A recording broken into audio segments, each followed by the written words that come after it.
Namaskar, good evening. It's 9 p.m. and you're watching the news with me, Rajiv Kumar Singh on Sansad TV. Over the next half an hour, we will keep you abreast with all the important stories from the national front and international arena. First up, the headlines. China hosts virtual meeting of BRICS foreign ministers. Union Minister Jaishankar lays stress on UN Security Council reforms. India is the new hope for the world, says Prime Minister Modi in Gujarat. Exhorts youth to see their success in the welfare of others.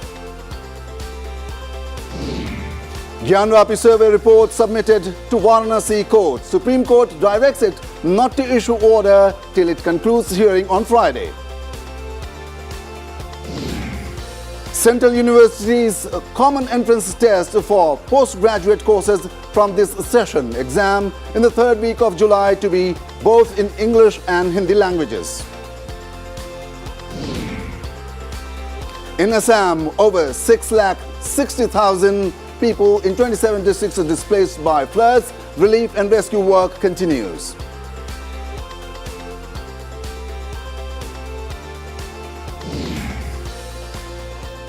Let us now quickly look at some more important stories of the day. Prime Minister Narendra Modi to take part in Third Quad Leaders Summit in Tokyo on May 24th.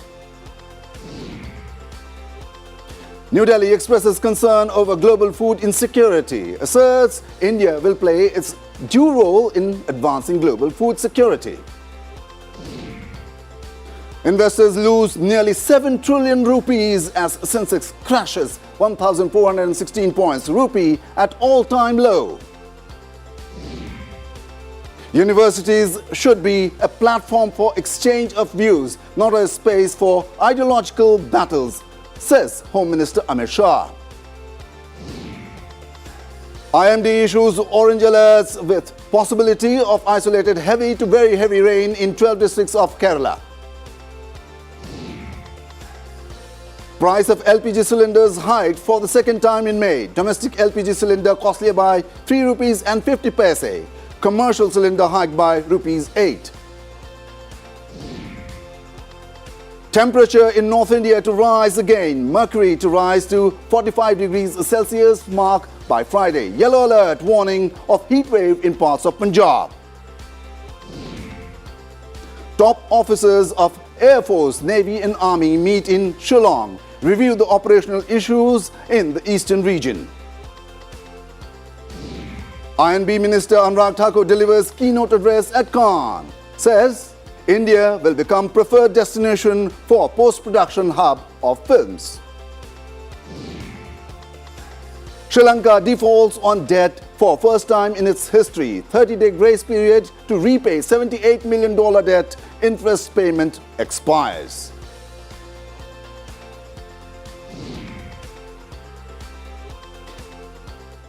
Universities should not become ideological battlegrounds, said Union Home Minister Amit Shah in an address to the students of Delhi University on Thursday. The Home Minister said that the word Swa or self has great importance in our vision of Swaraj. The highest idea that the country comes first is the interpretation of Swaraj. युवा ideology में संघर्ष की जगह, लड़ाई की जगह विमर्श को स्थान दें. जो श्रेष्ठ है वो अपने आप बाहर आ जाएगा. हम क्यों चिंता करें? एक बार विमर्श करें, एक बार चर्चा करें. समय की कसौटी पर जो खरा उतरेगा वही बार आएगा. External Affairs Minister Dr. S. Jaishankar addressed the meeting of foreign ministers of BRICS countries through video link. He said BRICS must display zero tolerance for terrorism, especially cross-border terrorism. He also asserted that BRICS, which had repeatedly affirmed respect for sovereign equality, territorial integrity, international law, must live up to its commitments. The meeting hosted by China emphasized increasing cooperation and coordination among member states on international challenges, global and regional issues. The meeting is a preparation for the 14th BRICS summit. India handed over chairmanship of BRICS to China in January of this year. The theme of the summit is promoting high-quality BRICS partnerships in a new era of global development. Former Punjab Pradesh Congress Committee President Sunil Jakhar, who quit the party recently after a 50-year-old association, has joined the BJP. Jakhar took the primary membership of the ruling party at the centre in the presence of BJP President JP Nadda. The Supreme Court sentenced cricketer turned politician Navjot Singh Sidhu to 1 year in jail in the 1988 road rage case. The bench allowed the review petition filed by the victim's family on the punishment awarded to Sidhu. The Supreme Court granted interim bail to jailed Samajwadi Party leader Azam Khan in a cheating case. Azam Khan is lodged in a Sitapur jail in many cases, including land grabbing. The Supreme Court has directed setting up of special courts with retired judges in 5 states from 1st of September for a speedy disposal of check bounce cases. In view of the pending cases, special courts will be set up in these states under the Negotiable Instruments Act. The Supreme Court dismissed this SP Group's plea is seeking a review of the 2021 decision upholding the Tata Group's decision to remove Cyrus Mistry from the post of Executive Chairman of Tata Sons. The bench, in its March 2021 judgment, ordered deletion of certain remarks made against Cyrus Mistry. A Delhi court convicted leader Yasin Malik, who has accepted all the charges, including those made under the UAPA in a terrorism financing case. The court fixed May 25th for hearing the matter for arguments on the sentence. A Mathura court accepted the petition seeking direction to remove the Shahi Eidgah. The petition claimed that the Eidgah was built on the land of Keshav Dev Temple, the birthplace of Lord Krishna. The Krishna Janmabhoomi complex is spread over 13.37 acres. 2,364 new cases of COVID-19 were reported in the last 24 hours. The number of patients under treatment has decreased by 228 in the last 24 hours. The number of patients under treatment has come down to 15,419. The national recovery rate is 98.75%. Prime Minister Narendra Modi will attend the Quad Summit in Tokyo on 24th of May. This will be the 4th interaction between the Quad leaders. Prime Minister Modi will hold bilateral meeting with US President Joe Biden, who will also attend the Quad Summit. The Quad includes India, Australia, Japan and the US. With the US, Prime Minister will have a bilateral meeting with the US President on 24th May. The meeting will mark a continuation of the regular dialogue, having interacted most recently in virtual mode on 11th of April this year. The two leaders are expected to review the India-US strategic partnership and follow up on discussions held during Prime Minister's bilateral meeting with President Biden last September. They will also exchange views on regional and global developments of shared interest. UGC will conduct a common university entrance test for postgraduate courses from this year. The decision comes weeks after the UGC chief announced that CUET marks and not class 12 marks will be mandatory for admission to 45 central universities, and central universities may decide their own minimum eligibility criteria. The exam will be held in the 3rd week of July, and the application process that began on Thursday will end on June 18th. CUET एक computer based test है और पहले बार हम सभी central universities में PG programmes में admission के लिए ये चालू किया और ये एग्ज़ाम जुलाई लास्ट वीक में होगा और आज से एप्लीकेशन प्रोसेस शुरू हुआ। एनटीए कंडक्ट करेगा ये एग्ज़ाम को।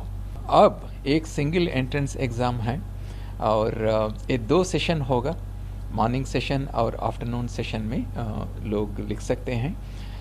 इंग्लिश और हिंदी मीडियम में होगा ये post graduate entrance test. Prime Minister Modi underscored India's resilience amid the COVID pandemic and global unrest to assert that the country has emerged as the new hope of the world today. He was addressing a youth camp organized by Swaminarayan Temple at Kundal Dham in Vadodara city of Gujarat and Swaminarayan Temple in Kareli Bagh through video conference.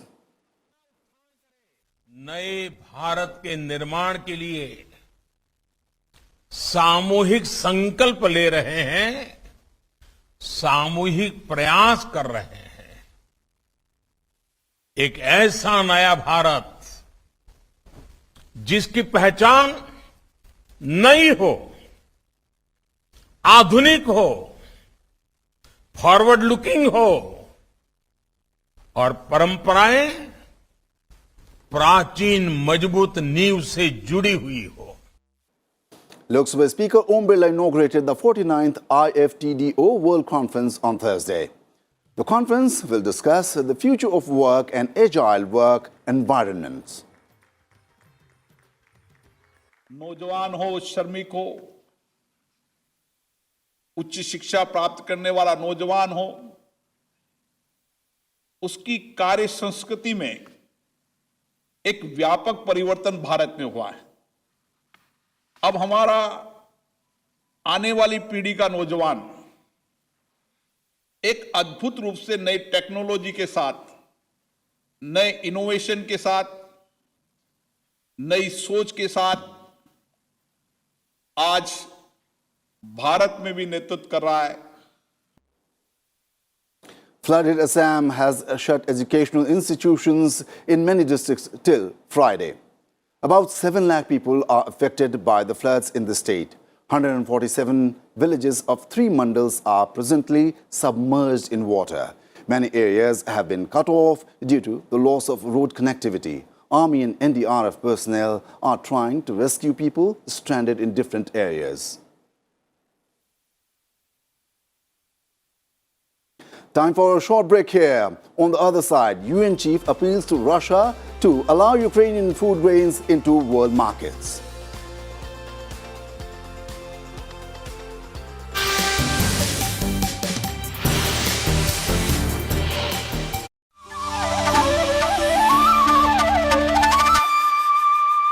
विज्ञान और धर्म दोनों को एक साथ एक सामंजस्यता और समन्वय बना के सभ्यता और मानव समाज के विकास के लिए सेवा देना है।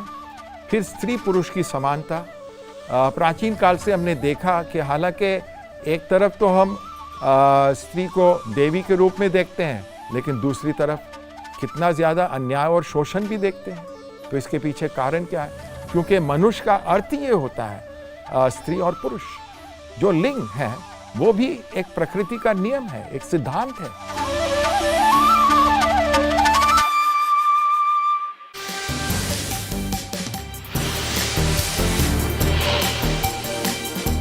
Welcome back.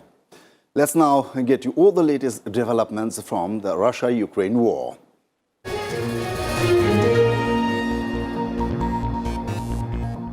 And in the latest updates on the conflict in Ukraine.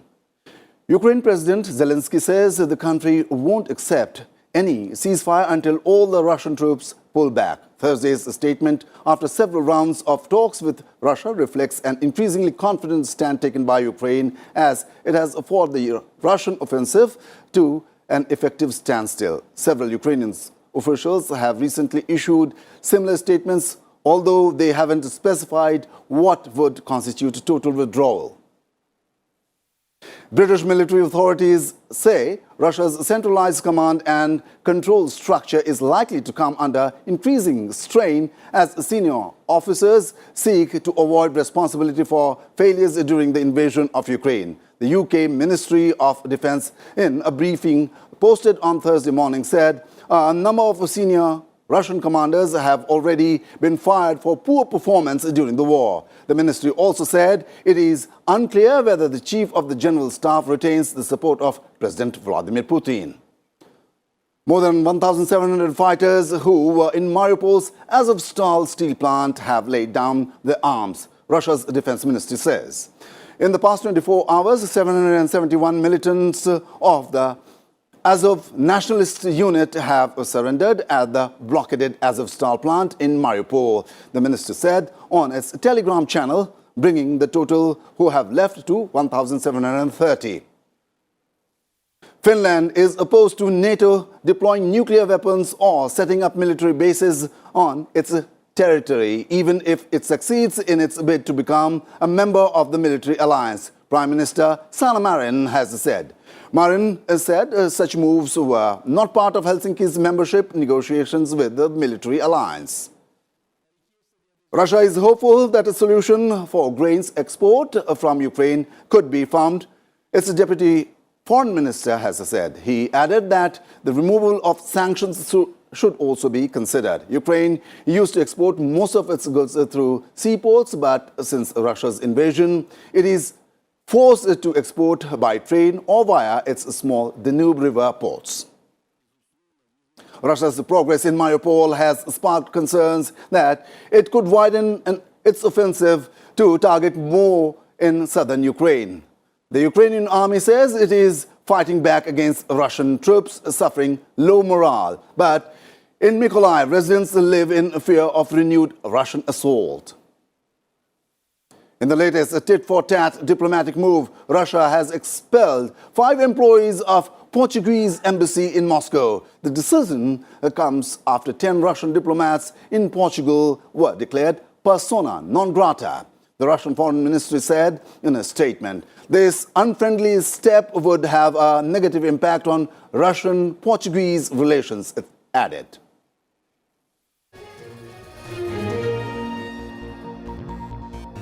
Some other global updates in this quick wrap.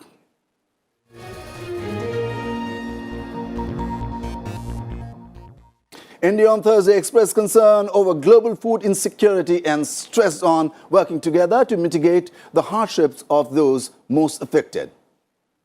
Addressing a ministerial meeting on the global food security call to action in New York, Minister of State for External Affairs V. Muralidharan said the ongoing conflict in Russia-Ukraine has had an impact on developing countries. Due to this, along with rising prices of energy and essential commodities, the global supply chain has also been disrupted.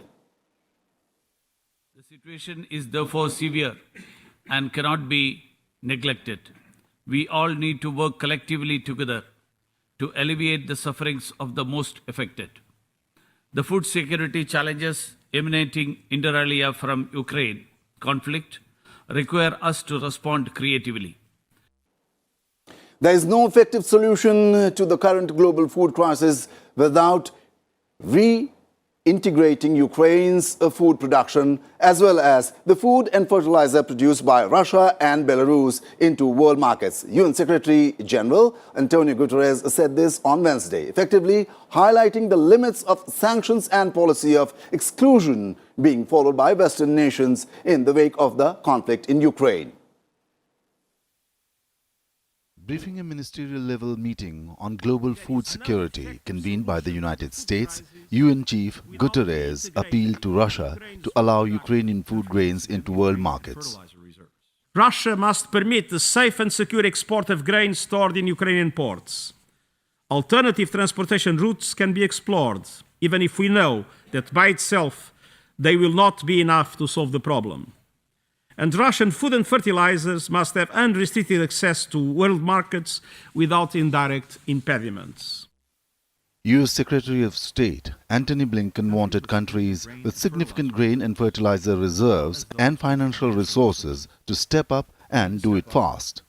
The United States has announced more than $2.3 billion in new funding for emergency food assistance to meet global humanitarian needs since Russia's invasion of Ukraine. Today, given the urgency of the crisis, we're announcing another $215 million in new emergency food assistance. And we'll do much more. The executive director of the World Food Program addressed Russian President Vladimir Putin directly. If you have any heart at all, to please open these ports. Please assure everyone concerned that the passageways will be clear so that we can feed the poorest of the poor and avert famine as we've done in the past when nations in this room have stepped up together to the call of action to prevent catastrophe from year after year. The number of severely food insecure people doubled in just 2 years, from 135 million pre-pandemic to 276 million. 500,000 people are experiencing famine conditions, an increase of more than 500% since 2016. Bureau Report, Sansad TV. And in news from across the world, German Finance Minister Christian Lindner is hopeful that leading democracies can agree on further monetary aid to sustain Ukraine in its conflict with Russia. Lindner said Ukrainian will likely need a number of double-digit billion euros over the coming months. Russia and Ukraine produce a third of the world's wheat supply, and the loss of commodities due to the war has resulted in uncertainty about the future of food security globally. NATO chiefs met in Brussels to discuss the Russia conflict in Ukraine and the alliance's upcoming summit in Madrid. Dutch Admiral Rob Boyer, the chair of the NATO Military Committee, has said the ability to adapt to main topic on Thursday's meeting. He called NATO the most successful alliance in history because of its unity and ability to change. Shares declined sharply in Asia on Thursday after a broad retreat on Wall Street triggered by worries over the impact of persistent high inflation on corporate profits and consumer spending. The Nikkei 225 in Tokyo lost 1.9%. The Federal Reserve is trying to temper the impact from highest inflation in 4 decades by raising interest rates. But the Bank of Japan has stuck to its low interest rate policy, and the gap between those benchmark rates of the world's largest and the third largest economies has pushed the dollar's value up against the Japanese yen. A shooting in near Philadelphia's Temple University injured 5 people on Wednesday. 2 are in extremely critical condition. A suspect was caught with the help of university police. The victims were 3 women aged 20 and 21, as well as 2 men aged 28 and 59. The university believes none were its students. Police said the 28-year-old man was shot 14 times. He is listed in extremely critical condition at an area hospital. Madame Tussauds in London kicked off its Platinum Jubilee celebrations on Thursday with the launch of a new collection of gowns worn by 24 wax figures of Queen Elizabeth II throughout her 70-year reign.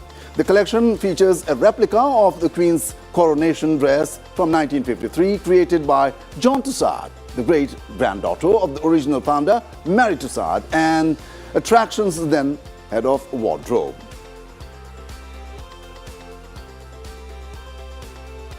Recognized as a city of great cultural importance, Kashi now has another achievement to its credit.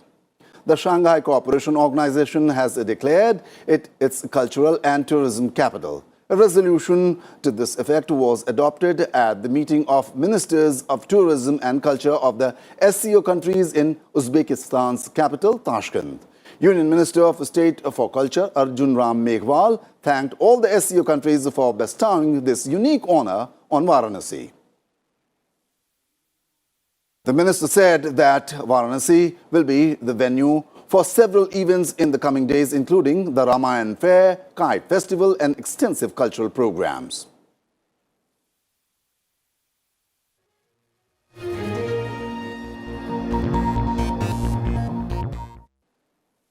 Gun violence has reportedly led to more than 15,000 deaths in the United States so far in 2022. What is more alarming is that the growing numbers of ghost guns, weapons that are unregistered and untraceable, that are being used to commit heinous crimes. Licensed gun makers in the United States manufactured 11.3 million firearms in 2020. A report released by the Bureau of Alcohol, Tobacco, Firearms and Explosives says it marks an increase of 187% compared with the annual gun production 2 decades ago. Police recovered 19,344 ghost guns in criminal investigations in 2021. US police say ghost guns are commonly used by criminals as they can't be traced during criminal investigations and they bypass a background check needed to possess the gun. Ghost guns are homemade weapons made using 3D printers or assembled from kits. In the past 2 years, gun purchases in the United States reached a record high, triggered by a myriad of factors, including the COVID-19 epidemic, protests, and a noticeable rise in crime. The gun homicide rate in the country rose 35% in 2020, resulting in the highest firearm homicide rate in more than 25 years. Bureau Report, Sansad TV. Now all the action from the world of sports.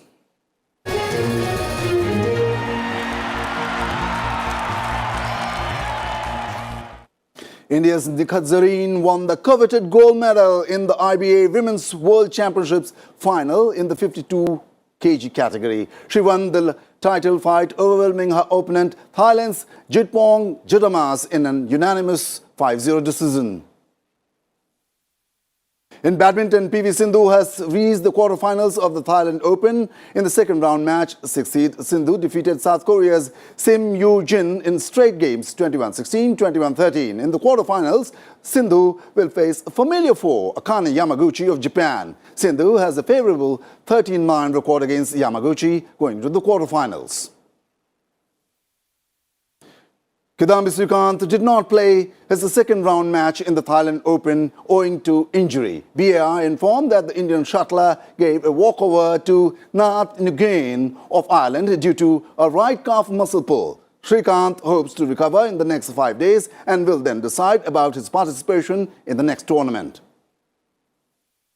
Moving to cricket. In the IPL, Lucknow Super Giants have confirmed their place in the playoffs with an exciting win over Kolkata Knight Riders by 2 runs. Batting first, Lucknow Super Giants made 210 for no loss. Quinton de Kock scored a scintillating 140 off only 70 balls, with captain KL Rahul 2 remaining not out on 68. Chasing a mammoth total, KKR were in the hunt till the very last ball of the match. 2 wickets of the last 2 balls that the Kolkata Knight Riders hope Vinku Singh and Umesh Yadav denied KKR what would have been a thrilling victory. On to football. Eintracht Frankfurt defeated Rangers 5-4 on penalties to win the Europa League on Wednesday after the final in Sevilla finished 1-1 at the end of extra time. Aaron Ramsey missed for Rangers in the shootout after coming on as a substitute with only 3 minutes left in extra time before Rafael Borges struck the winning shot to complete Frankfurt's remarkable triumph.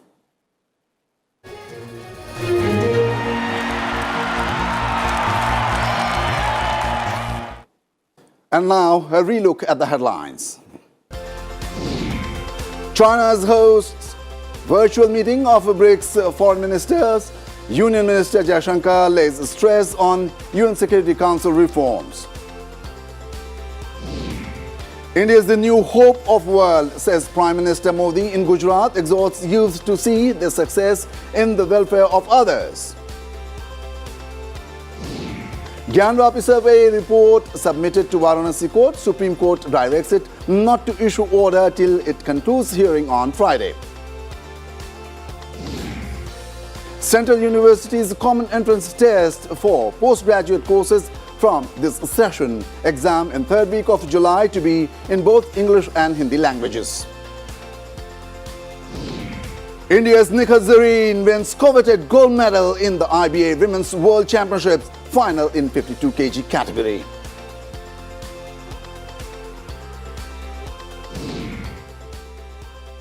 That's all we have in this bulletin. To keep yourself updated, keep watching Sansad TV. Good night. Namaskar.